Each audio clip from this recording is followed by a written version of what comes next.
নমস্কার বন্ধুরা, আজকে রবিবার, তো বাড়িতে হচ্ছে মাটন কষা। এই দেখুন, সুন্দর মাটন কষা রান্না হয়েছে। আর এখানে আছে চন্দ্রমুখী আলু। তো আমি মাটনটাকে এক সাইড করে নিচ্ছি। পাতে আছে ভাত, শসা, পেঁয়াজ। তো খুব সুন্দর। তো আমি এখানে ঝোলটা দিয়ে ভাতটাকে মাখিয়ে একটু মুখে তুলে নিলাম। খুব সুন্দর, খুব দারুণ। তো বাজারে আজকে রেয়াজি মাটন পেয়েছিলাম। তো বাজার থেকে সিনার ধারে মাটন নিয়ে এসেছি রেয়াজি। তো এখানে দেখাচ্ছি, এই দেখুন চর্বি, ঠিক আছে। তো সিনার ধারে মাটনের চর্বিটাকে খুব সুন্দর লাগে চর্বিটা খেতে। তো এখানে সিনার ধারে মাংসটা দেখুন খুব সফট আর খুব তেল তেলে, ঠিক আছে। তো আমি এটা দিয়ে একটু ভাতটাকে মাখিয়ে নেব। মাখিয়ে এক গ্লাস মুখে তুলে নিলাম।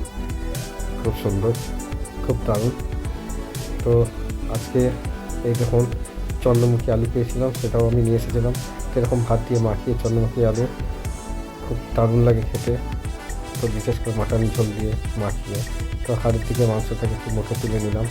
এখানে খুব সুন্দর একটা স্বাদ চর্বিযুক্ত মুখে পড়লো, অসাধারণ। তো বন্ধুরা, তো শীতে এরকম মাটন কষা দুপুরবেলা হলে আর কি লাগে বলুন। তো যাই হোক বন্ধুরা, ভিডিওটা এটুকু রাখলাম, পরে আবার আসবো, টাটা।